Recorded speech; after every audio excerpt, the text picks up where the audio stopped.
Most people don't realize how much their personal information is being bought and sold every day. Data brokers are making billions pulling details about you from public records and the internet, and then packaging and selling it, usually without your consent. That's how your information lands in the hands of scammers, spammers, even stalkers. It's why you get endless robocalls and why ads seem to follow you everywhere. That's where Aura comes in. Aura actively removes your data from broker sites and keeps it off. They also instantly alert you if your information shows up in a breach or on the dark web. But Aura goes beyond data protection. With one app, you get a VPN, antivirus, password manager, spam call protection, dark web monitoring, and even up to $5 million in identity theft insurance, all backed by 24/7 US-based fraud support. Other companies might sell just credit monitoring or just a VPN.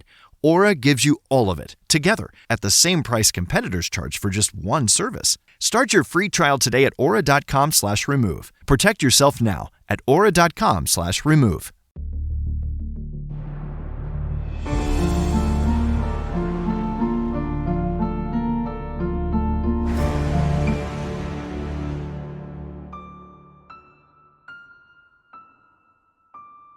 Greetings, travelers. Greetings, travelers. It is Mark and Erica of Mythical March. What's that one? Mythical March? Mythical March. It was not my best. It's I'm March in already? Florida. I'm Florida right now. Oh yeah, you're Florida. Florida. Yeah. I have Yeah. to say the weather's pretty nice considering, but yes. So No we're falling recording. iguanas. No falling iguanas, but it's been nice and cool temperatures, which we all know for Florida is not a thing normally. So Well, except as long as the mosquitoes are all dead and in hell or where they belong, we're all good. yes, I believe that's exactly where they all found me. I made a joke that the moment I arrived in the state, all the mosquitoes were like, hey, she's back. I've had to put bug spray on every single day. Spring is in the air. Yep. Gotta love it. Craziness. Yep. So we're starting our mythical March, but don't we have some breaking news? Breaking news. Hey, so yeah, do you want to go over this or do you want me to? Because this is pretty epic.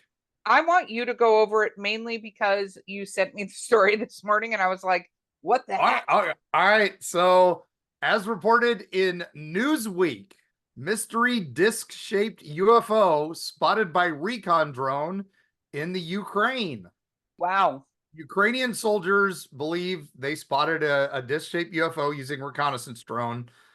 And the video started circulating on social media, primarily X and Telegram and stuff like that. And this one user, Alba Fella, pretty much frequently posts updates on Ukraine.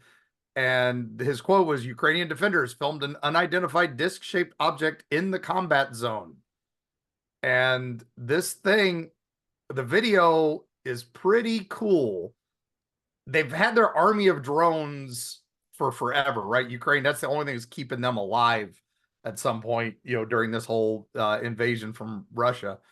And Kiev's, which is terrible, and we just want to say, like, we're reporting on a little thing, but there is horrific things still happening over in the Ukraine. Yeah, and it's still to this day going on and all that. And despite on what you feel about it, this is a news piece that came out. Now, originally it came from the Daily Mail, which is, as we know, is like 2 steps above the National Enquirer. But now that Newsweek and a bunch of other people have picked up on it, it's pretty epic.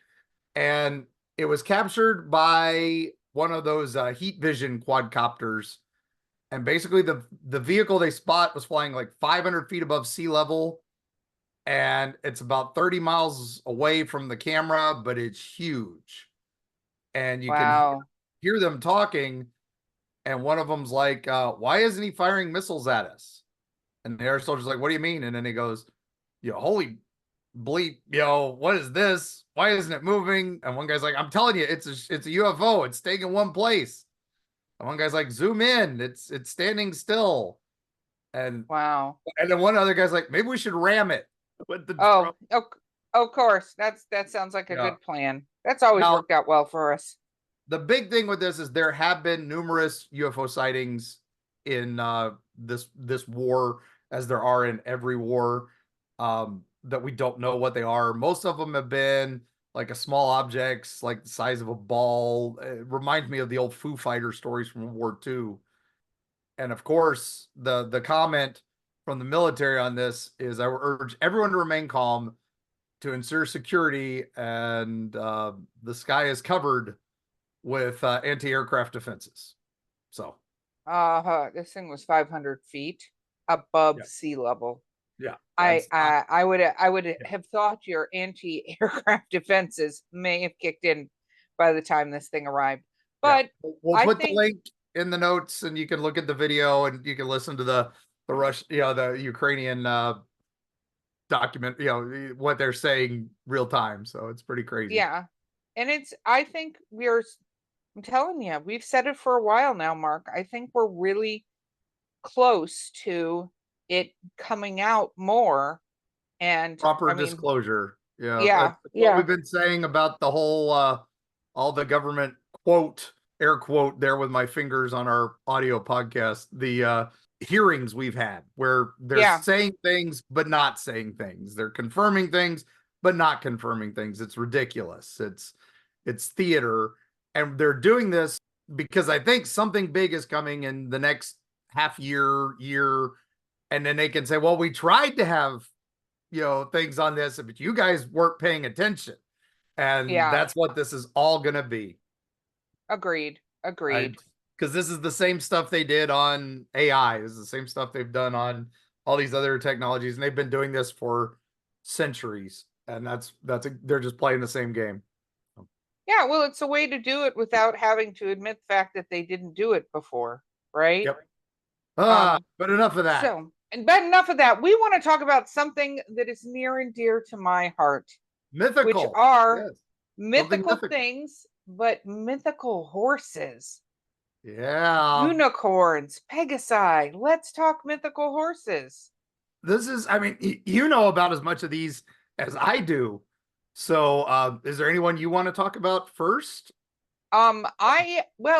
So one of the things I thought was really fun, and so I'm going to throw a couple little travel things in. Yeah. Is the Kelpies are horses, right? Over in Scotland. Now the Kelpies are supposed to be fey horses. Yes. And they have, like, at the near Scotland airport, they have this huge, beautiful statue of these two horse heads coming out of the water together. And I think I got you a picture when I was in Scotland of that. Mm-hmm. And maybe it's a magnet. I don't know. I get excited about these things, but got the picture. But what's really interesting is a lot of Scottish, Irish, even England have a lot of fey relations and fey things talking about that. So I know that they are supposed to be fey. The problem is they're not supposed to be very nice fey, of course. Right. They intend to take you and drag you into the water and drown you. Very much like most aquatic life forms that we found. The entire purpose of them is to go, hey, hi, yeah, I can help you. I'm going to drown you. Like, there's some like mandate from the water gods that are like, Poseidon's like, everybody down here, here's the goal. Right. If you find something, I'm going to need you to fucking drown it. That's what I need you to bring it into the ground and drown it. Nobody gets to be in the ocean. Drown the motherfucker.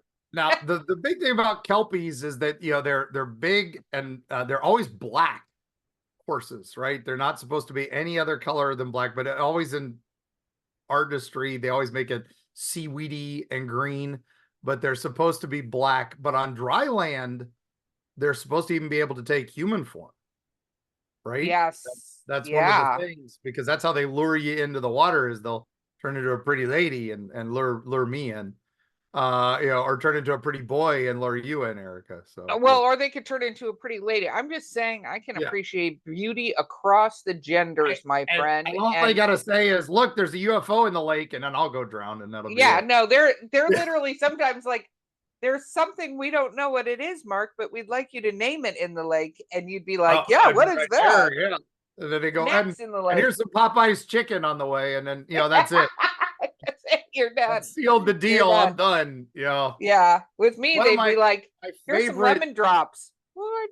Although there is one, the River Spey, which I want to say is in Scotland. Yeah. That one has a white kelpie, and that because of the foam on the water, and they wound up using that for inspiration for Last Unicorn. Oh, that And stuff. I So, love that movie, and that movie is so sad at the same time. and again, it was supposed to have a beautiful singing voice. You know Uh, what I kind of wonder about that is that if you listen to the sounds of the ocean is one of the most calming set of sounds for anybody, like the sound of waves moving, ocean, water, blah. That is sort of a siren call. I will fall asleep in a heartbeat to rain. If it's raining outside, I want a nap. I agree with that. I can see that. Yeah, we just mentioned Last Unicorn, so we'll go into unicorns a little bit here. Because hey, unicorns. So they have all kinds of history with them, right? Can you think of one more famous than, the unicorn, right? It's even the symbol of a couple countries. They have it on their flags. So is that mythological? I mean, most of the other countries have real things on their things, but a few have dragons and a few have unicorns. It's true, but there was also a time when people said, I mean, it's very interesting the whole unicorn thing and what does it look like. Do you remember when we were kids, Mark, our favorite newspaper in the world, the Weekly World News, Weekly World um, News, yes. yes, had pictures of a unicorn. Yeah. Do you Yep. remember that? Yep. Like they were blurry, but they were one of the few times that And it was in it West didn't, Virginia. yeah, that it didn't look staged. But I know that in royalty used to want unicorn horns, and people, great hunters, could produce quote unquote Oh yeah. unicorn horns, And which it would sometimes be rhinos, sometimes narwhal, sometimes whatever, but maybe it was unicorns. I mean, it goes back, Mesopotamia had pictures of unicorns in their art, and India and China. So these things were all over the place. Yeah, they all had the white body, and but there were some. I remember there's one in India that has a purple head, which I thought was cool. That really made it stand out. And it was also the one where if you cut off its horn and drank from the horn, it would cure epilepsy. So that maybe that's the problem. you That need we hunted them. unicorn horn. I need Well, and unicorn horn, and we hunted them to extinction. So well, uh, the one thing that I saw when I was in Scotland, no, Ireland, that I thought was interesting is what they was it okay, whichever country. Go to both countries, travelers. They're amazing, beautiful, and there's yeah, a lot of very good beer and whiskey. So this is why I may not know where I was at the time. It's fine. Um, but one of the things I thought was interesting is what they believe the unicorn horns were that were being hunted were narwhals.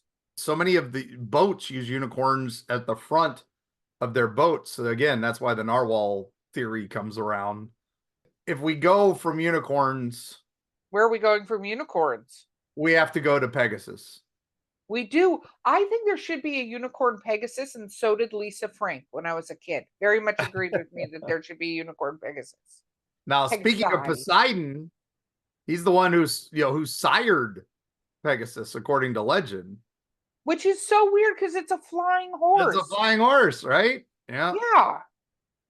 And of course, if you watch the Clash of the Titans, the original, Pegasus was given to Perseus, or Perseus had to catch it. But it was actually Bellerophon who used Pegasus to defeat another potential mythical horse, if you want to call the Chimera a horse, because part of it was horse in some legends. But because he was so amazing, he got transformed by Zeus into a constellation. So that's pretty epic, right? That's So, true. I yeah. would like to be, when I'm done, transformed into a constellation. So every time a traveler goes out and views the night sky, they'll look up and go, "Is that Erica? Is that the whiskey bottle of Erica up there?" That's all I want them to do. My goodness, there's just so many Pegasi through Dungeons and Dragons and all the other fictional Pegasi that becomes the great thing to to travel via flying horse. one of my favorite movies, Krull, didn't quite go Pegasi, but they did the Fire Mares, which were That's the true. Flying Clydesdales. I So, have to say that is one of my favorite underrated movies oh ever. yeah, by Is Krull. far, by far, Krull and Hawk the Slayer, man. You have to be in a right frame of mind for both of them, but they are amazing '80s cheese. And Yeah, we'll include one's made links with a in this budget, and one's show. made without a budget, and they're still great. Yes. We'll include links in the show notes so you guys Yeah, can watch these epic yeah. So movies. what was it? It was so Pegasus was Medusa's son, right? With Yes. Poseidon. So that's how that happens. So you gotta love Greek mythology family trees because suddenly these monsters are from gods and beautiful women, and then suddenly they turn into monsters, and then we have to turn the mother into a monster. Mythology's a bastard. But Yeah. it's very interesting because I think that now unicorns themselves and Pegasus are so beloved. Like it's very interesting what travels through history to me, Yeah. real or not real, and there was so much going on with Greek mythology and things like that, and the stories that it's interesting to go what was made up and Yeah. what was based on truth. Truth, right. And that's that's what we always try to do. We here at your travels, we try to get to the history behind the truth. I love that there's so many different pantheons of the gods and goddesses that have flying steeds, right? And these were even Mm-hmm. from some legendary lands that didn't like to ride horses, but their gods did. And I cannot pronounce this one. I'm sorry, folks from the Hindu religion. One of my favorites. It's I'm going to spell it because I'm even going to attempt to pronounce this. Uchchairavas. Yeah, I wouldn't attempt that either. I would butcher Yeah, it yeah. horribly. And I'm sure someone's just going to say it, and I'm going to be like, oh, okay, I should have just listened to it a little more. But anyway, he is the king of horses, and a white steed with 7 heads and the ability to fly. And he was created during the creation of the ocean, the milk of the ocean. He was again created from the foam and rose from the waves, and he was claimed by the god Indra as his mount. And some say he was actually created by the god Brahma killing the god Bali, the king of demons. And that's how they claimed him. Other people had a bet about the color of his tail. 2 other gods, the 2 sisters, Vintra and Kadru. And one was sure it was white, and one was sure it was black. Kadru cheated by telling the serpents to cover the horse's tail so it appeared black. Anyway, the cheater won, and so Vendra had to become her sister's servant in payment.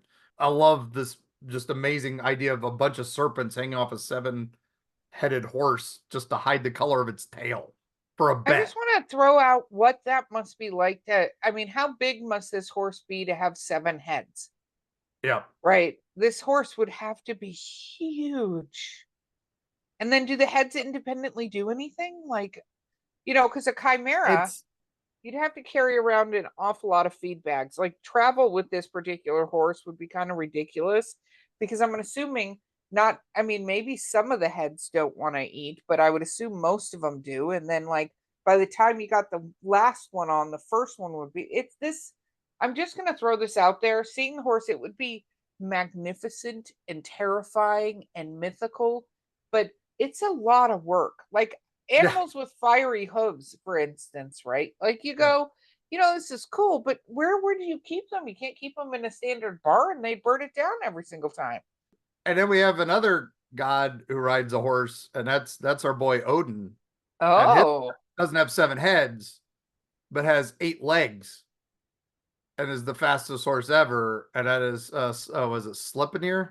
I hope I pronounced that right. Again, my Nordic is not the best. And he was the offspring of Loki, and Loki's wow. because Loki, liked to do a lot of things. Yeah, It was a he great did. horse, and supposedly the greatest horse ever owned by gods or men. He was, Well, if you're the owner of the horse, you have to say that. Like, yeah, and even, he I mean, if actually carries one of Odin's sons, Hermor, into hell to get Balder out. and it's able to leap over Hell's gates. That's how high this thing can jump. But with 8 legs, I guess that's Okay, I just want to point out the shoeing this particular horse situation. So I'm going to be Debbie Downer, and that like I hear this and I'm like, that sounds amazing. And then I think to myself, like I watched hoof trimming. Shout out to Hoof GP. I watch hoof trimming of cows, and I've also watched hoof trimming of horses and reshoeing of horses. This takes a lot of time. This is a really big horse, and it's got 8 feet you need to reshoe. I don't think this is well thought out. I wouldn't look at that horse and go, I'm gonna have that horse, because unless I have somebody who's gonna follow me around and valet and do the shoes and clean the hooves and all that stuff, this is way too much work. yeah. Wait, I could see that. I could see that because some of these are pretty horseshoes. Oh my gosh, that's a whole other thing. I like the mares of Diomedes. These were four fearsome horsemen. Does it sound familiar? Four horsemen. yes, And of the apocalypse. No, yeah, that's not what we're talking. Diomedes was basically the king of Thrace, so they're also sometimes called the mares of Thrace. And these were giant horses, and they were tethered to a bronze manger, and they were captured from Diomedes by Hercules. And the reason he had to capture them is because these horses were man eaters, so they Oh, dined on human flesh, and that's Diomedes not good. had to keep their mouths closed, and then Hercules has to rescue them from this guy, and he winds up Hercules feeds Diomedes to the horses. So, None of this is a good situation. None of it. but the big thing about them was shoeing them was an impossible task. That was another one of those things Hercules did. And the nice thing is the he takes them to King Eurystheus, and there's a happy ending in most versions of it where they get to live happily roaming around Argos. So, and they don't Oh, human flesh because they lost the taste for it. Now, that's a good story, I guess. Seems yeah, abrupt, but yes, it's a good there's a story. horse. We're gonna skip ahead to the 12th century. There's a horse, one of my favorites. Talk about shoeing would be easier. Is named Bayard, Okay. Bayard, and he's from France. And he had a bay coat, but the big thing about him was he was allowed to change his size based on his rider. Oh, So that's good. big or small, and he could also carry like this one. The guy and his 3 brothers at the same time could understand human speech. And he wound up having to is it Renaud de Montauban was the owner, and he had to give the Bayard up to his nemesis Emperor Charlemagne, and ordered Oh, a stone to be tied around Bayard's neck and drown him in a river. That's the end that's of that. But I don't like the end of that story at all. well, no, this is the key. Bayard grew so big when the rock was tied around him that he smashed the stone with his hooves and escaped Good. and lives in the woods to this day, supposedly, Oh, where does he live? in France. So, Oh, look at this European trips that we're giving to our travelers. You can go oh, to I the know, forests my of, goodness. So you got to look for, a shape changing horse. There's Bretons had Morvock, which was, ooh. do you know about Morvock? I don't, but Okay. this is the last one, and then we have to do a break. Who's Morvok? Okay, and then we'll come back with some wonderful legendary named horses after this. But Morvock was one, he had special powers in Breton, and he was supernatural heritage. He was supposedly the offspring of a siren and another elemental sea creature. I can't remember. I think the Unidyne or something like that. But anyway, he's another seahorse with but he saved a king and a princess by swimming through these giant waves. And there are pictures of him, but there's a 15th century statue of him in the town of Quimper. But sadly, it was destroyed during the French Revolution. But there is a replacement there now that was molded based on some of the surviving pieces of it. But because this horse saved the prince and a queen, they had to destroy it during the French Revolution. So Well, there is absolutely no logic to that. So, failure on the part of people. War is dumb. Let's put it Yeah. that way.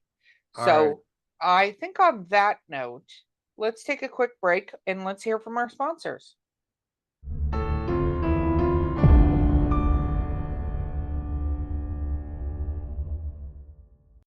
Destiny Beard, the lyrical soprano who will haunt your dreams.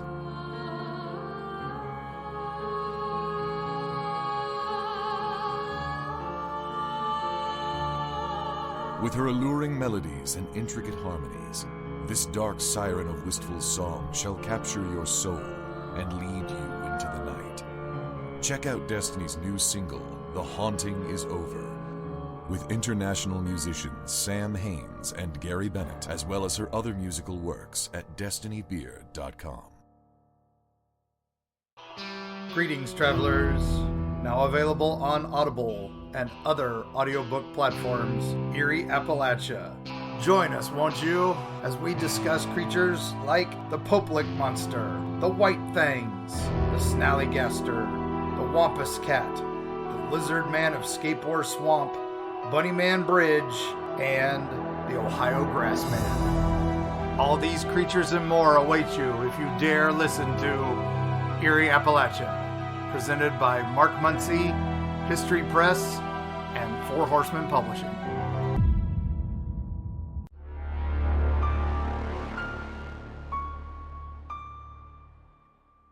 We're back. We're back. We're back to more Yes. horses. I just want to point out, I think you left a key one off before you go into your other list, which Oh, okay. is, did the Seahorse Aquaman Road have a name? Because that was a very large seahorse, and to encompass carrying Aquaman, who was supposedly stronger than Superman due to the weight of the ocean, him being able Yeah. to operate in it. There's lots of, if you go down a comic book superhighway. I do not recall if he had a name. I would say probably just, like the Four Horsemen of the Apocalypse. He would definitely be one of them. The Seahorse of the Apocalypse. Yeah. We need to start making the Seahorse of the Apocalypse. Heck yeah. His name is Fred. Oh, our producer pulled up the clackety clack, and its name is Storm. Storm. Oh, this is exciting. Aquaman's horse's name's Storm, so that's nice. There are so many throughout religions that there are so many. There's the Al-Barak, which is the Islamic. That one's, able to transport prophets, which basically is the name lightning. Oh. It was in the Quran. It carried Muhammad, accompanied by the angel Gabriel from Mecca to Jerusalem, and then up into heaven to talk to Allah. So, can't go wrong with that. But he had a human face. So that almost There's a horse with that. That's creepy. Almost been into centaur territory. There's from the Buddhist beliefs, there's the Kantaka, which was 18 cubits in length from the nape of his neck. And what's a cubits? No one really knows. So that's the problem. We always talk about 40 cubits by 40 cubits. We don't know how big that is. We kind of think we know, but they're pretty good size. So this thing would have been huge. And this one's in the Siddhartha, and Buddha used it to escape from his family's palace. And it was reborn as a scholar who would later go on to achieve enlightenment. So it had many lives. Wow. Okay. There's the Tulper from Turkish history. One of the heroes from Turkish folklore, Osah School, was another name I just butchered, I'm sure. But he used the remains of his horse because he loved it so much and it used to sing. He used it to make the very first fiddle. The musical instrument, the fiddle? Yes. He used the remains of his horse to make a fiddle. Wow. That requires a lot of effort. Yeah. I mean, and the he's sinew basically a could be horse used. combined with a bird of prey, which, Mongolia, that's what we used for hunting, both those things. So that's where I think this was the thing that combined them both. So And, what? of course, we've It got was the a flying Chinese horse. Kirin, also the Chiloma, which were, kind of East Asian They're basically 1,000 little horses. Wow, that is a lot. Again, a lot of feeding, They a could lot of travel chewing. 400 miles in a day. So again, we're back to the fire mares from Kroll. But I want to talk about a couple named horses, right? Okay. Two of my favorites. I hope one of them is Mr. Ed. Well, he's a great horse, but he's not mythical. Mr. Ed. He's on television, so he's real. He talked. He was a Yeah. celebrity. Yeah. He's not mythical, he's real. So, Yes. There are listeners that are younger going, who the fuck is Mr. Ed? yeah. All I'm saying, Nick at Night, my friends. We'll throw a link in the show notes. So one of the Bucephalus, which was this horse of Alexander the Great, and then would later become the horse of Baron Munchausen, supposedly. So that's how long this horse lived. This horse was supposedly a descendant of one of the mayors of Thrace, and that's why he was so badass in battle and stuff like that. I would say another fun one is Gringolet, who was probably the only horse from Arthurian legend that I think the name survived, and that was the Mount of Sir Gawain. And Oh, it was a white coat with distinctive red ears. why did But it have red ears? no one knows, really. It's just part of the legend. But he was a great war horse, and he was killed in battle, but the bad guys didn't have much chance to cherish their victory because Sir Gawain was so filled with fury at the death of his beloved horse that his strength was multiplied by his anger, and he ran riot against the enemy until night fell. I love that line in Le Morte d'Arthur. That just, it was like, yeah, if you kill my horse, I'm going to kick your ass. So It sounds very much like what The Witcher would do. yeah, and pretty I'm- much, but that's why he calls them all, what does he call them all? Roach? Yes. All right. So then, of course, one of my favorites of all time. Do you all remember Pecos Bill? Wait. I just want to bring up one part of this. We can go to Pecos Bill, but one thing, Yeah. I want to be in charge of giving legend things because I want to, as I'm telling them like a bard, I want to then say, and this noble steed had one thing beyond reproach, its crimson ears. I wouldn't have said red. I would have said crimson. Crimson. That's the way Yeah, I would that have would told work. that. That would have been good for a bard. You Yeah, know, or you need Very to Chaucer. bard. Yes, very Chaucer. One of my favorites. yeah. Okay, let's go to your other horse. Do it. So a Western bard. Yes. Western bards would talk about Pecos Bill, and we talk about the tall tales of Pecos Bill. And only one man could ride this horse, and that was Pecos Bill. And also known as Lightning, which seems to be a recurring theme of horses. Yep. They all seem to be called Lightning. But this one had another name, and his name was Widowmaker.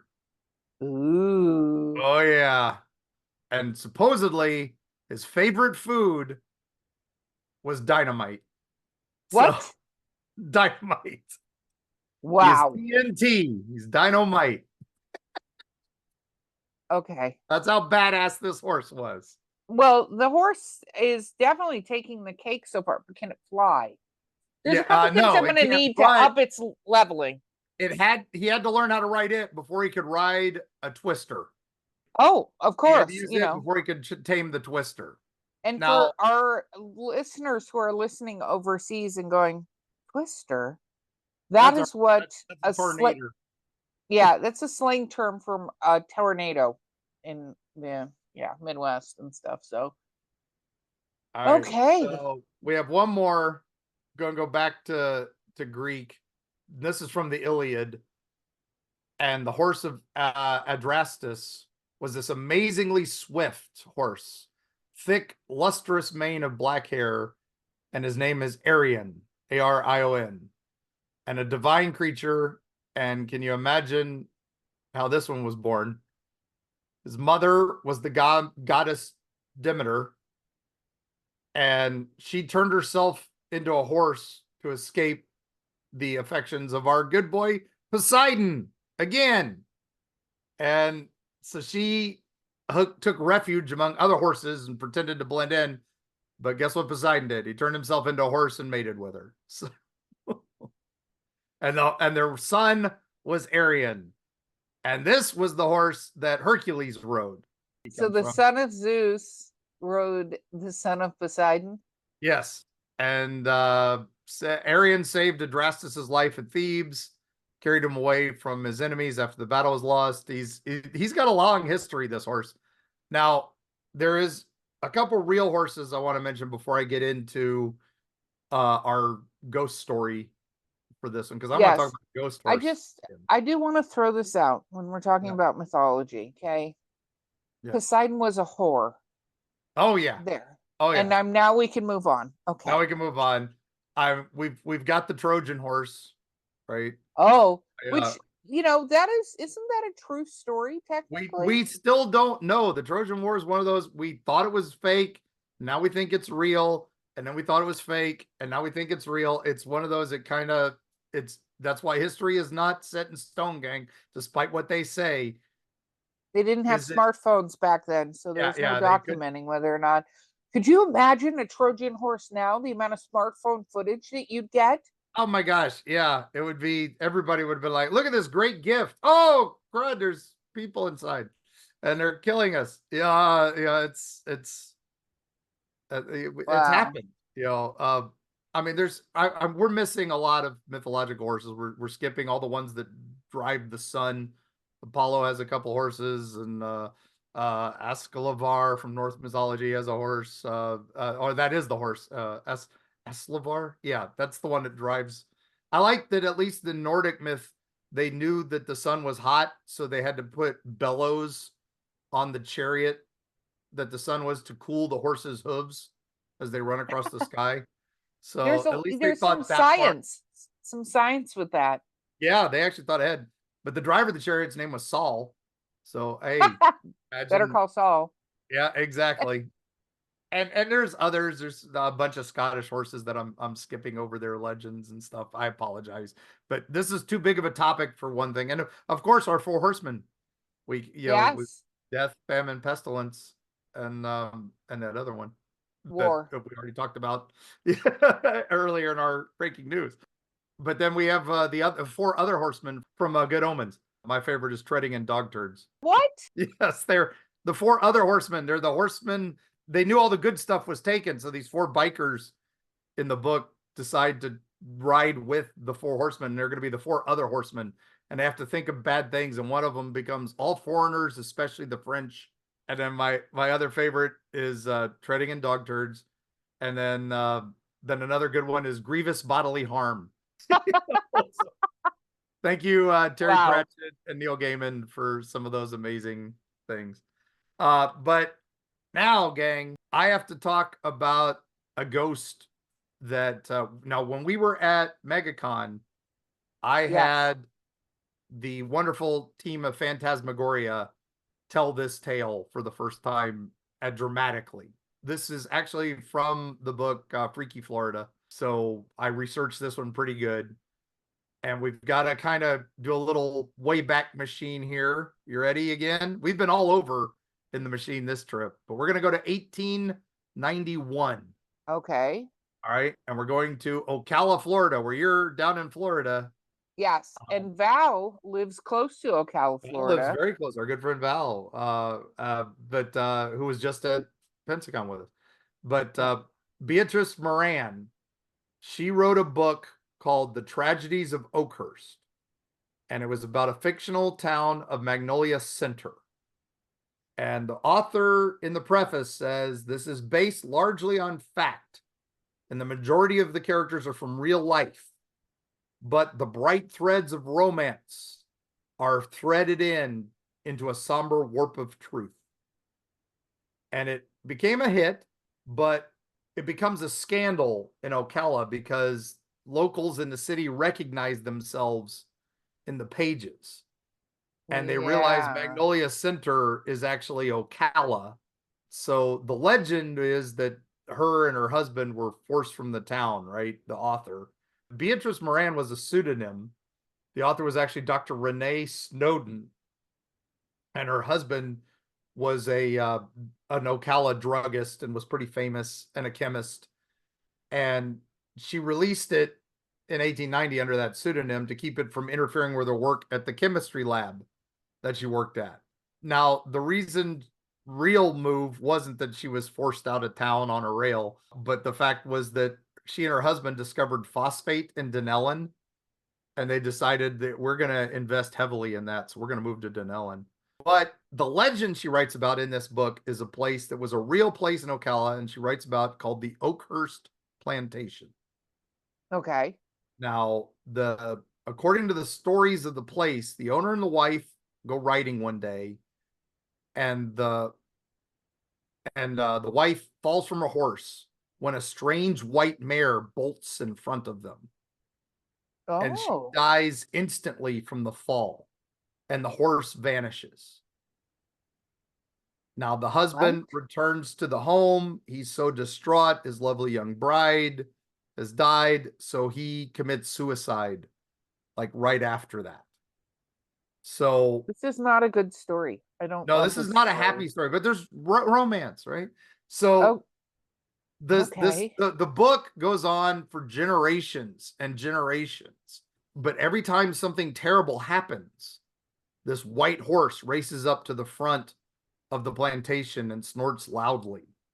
And whenever anyone would come to gather the horse, it just vanishes, right? When they would come to Oh, get it wow. or come to see it. So then this book goes through that. But what happens is it actually is happening in Ocala. Whenever some dark tragedy is about to befall the town, people see this horse. And this Wow. becomes famous because the day before Ocala burns to the ground in 1883, the horse was seen, which is why she wrote about it in the book in the 1890s. In the Wow. book, a bride is shot while riding her horse, dying in her husband's arms. Then he shoots himself. Years pass, the doctor arrives, buys the house, and then the moneylender seizes the property but is killed, and the doctor must prove his innocence that he didn't murder the guy. That's the premise of the book.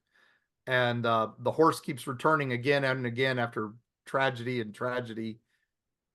It's pretty big book. It even includes a famous train wreck heralded by an appearance of the horse. And Oh, the end of the book, wow. though, the murderer is revealed and life returns to normal at the manor. Now, the Oakhurst Plantation was there till the early 1980s. It was there for a long time, over 110 years. The last remains of the frame were removed and the city sold the land. And there are now two things there at the corner of Lake Ware Avenue, where Oakhurst Plantation once stood. And one is a nursing home called Oakhurst Manor and an apartment complex right there. Oh, The big but I white feel like horse, there's a but. yeah, the big white horse is still seen sometimes by residents of the apartment complex. And the Oh, nursing home wow. staff also comments on it occasionally. And one nurse, when we interviewed her back in the day, under anonymity, which many nurses like to stay anonymous when they talk about the fun stuff. She said they know when someone in the home is not going to make it through the night when they hear the hoofbeats outside. Oh, wow. Now, the book itself was bought up by the families of Ocala. They tried to get every copy and have it destroyed. So it is quite valuable on the market for book collectors if you can find a copy. Thankfully, there's one in the Florida Memory Project, which you can download for free and read if you'd like. That's how I read it because I couldn't afford the $500 copy that was beat to hell that came up for Oh, my auction. gosh. There's $5,000 copies available. That's It's insane. crazy. Now, the beautiful thing about the Snowden family, they actually did go on to Dunellen, and their phosphate mine became so big. That's why Dunellen exists, because they made so much money from their phosphate mine. And what was cool about that was they were friends with this guy named Jules Verne. Oh, And him? Who's yeah, that? Weird. And he wrote a book, From the Earth to the Moon, where they launched spaceships from the coast of Florida because of the phosphate mine that his friends owned in Dunellen, because the phosphate would make the big rockets go up easier. So not too far off of what happened historically, but the wrong coast. But it's still pretty epic. This is very epic, and it's so I love Ghost Horse. I love that he still comes around. Yep, the white mare of Ocala, also known as the Oakhurst creature or the Oakhurst horse. And what is Ocala known for? Horses. It's like the biggest horse towns in the world. And you can go to the World Equestrian Center there, where they used to host Spookala, but after they hosted the big Halloween event that was Spookala, the owners of Oakhurst had the church come and bless the land afterwards because they were convinced there was badness going on. And Spookala is now in Tampa, thanks to that. Well, and that makes sense. Shout out to our friend Beach there. Yes. Spookala. And wow, Mark, I feel like we did go on a fascinating journey from the shameless self-promotion. What book is that story in again? That is in Freaky, Florida, available fine bookstores everywhere. And Cracker Barrels. And Cracker Barrels all across the state. And Walgreens and CVS's all across the Sunshine State. Now, one final note, I do have to talk about one horse from the Roman Empire who I feel doesn't get enough history. And that is the noble Senator Incitatus. And that's because he won the Circus Maximus. Well, you know, the big horse race that we all know from Ben-Hur and many other Roman epics. This horse was so fast, he was basically the secretariat of his day. He was he won all the things. And the Emperor Caligula was so proud of him, he made him a senator. And not only did he make him a senator, he made him the best man at his lovely uncle Claudius's wedding. Wow. And the quote was, his whole life's opened up since I made him a senator. It was a joke because he hated the Senate. And so he put a noble senator's cloak on this horse because he was more of a statesman than most of the senators. That was his premise. Politics hasn't changed at all, baby. Not at all. Not at all. Wow. Well, we have many places our travelers can travel. We have many things our travelers can read about. We'll include a bunch of links. And travelers, we want to know, who are your favorite horses from history?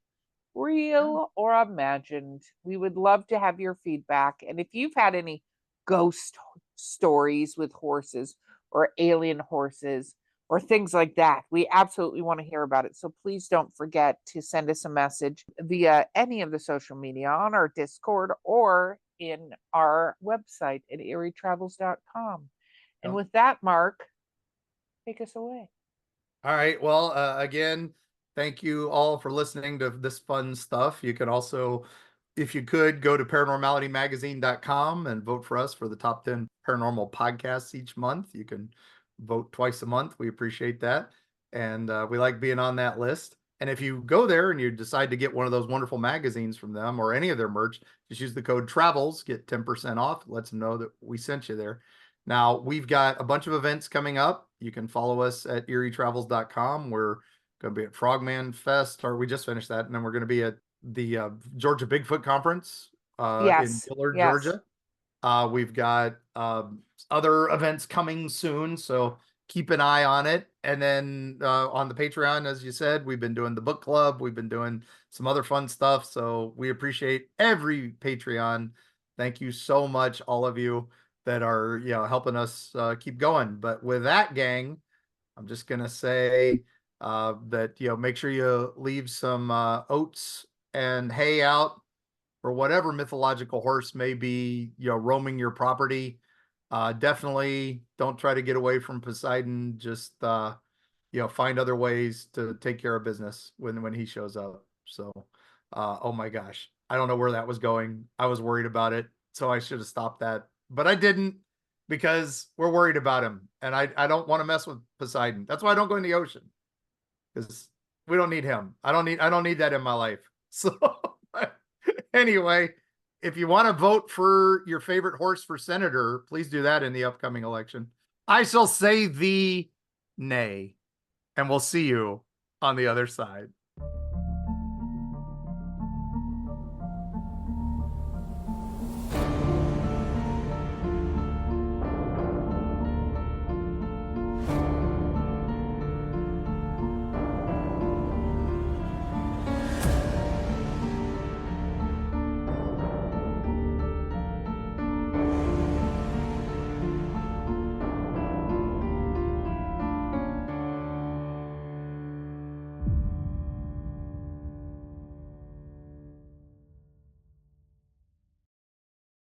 Most people don't realize how much their personal information is being bought and sold every day. Data brokers are making billions, pulling details about you from public records and the internet, and then packaging and selling it, usually without your consent. That's how your information lands in the hands of scammers, spammers, even stalkers. It's why you get endless robocalls and why ads seem to follow you everywhere. That's where Aura comes in. Aura actively removes your data from broker sites and keeps it off. They also instantly alert you if your information shows up in a breach or on the dark web. But Aura goes beyond data protection. With one app, you get a VPN, antivirus, password manager, spam call protection, dark web monitoring, and even up to $5 million in identity theft insurance, all backed by 24/7 US-based fraud support. Other companies might sell just credit monitoring or just a VPN. Aura gives you all of it, together, at the same price competitors charge for just one service. Start your free trial today at aura.com/remove. Protect yourself now at aura.com/remove.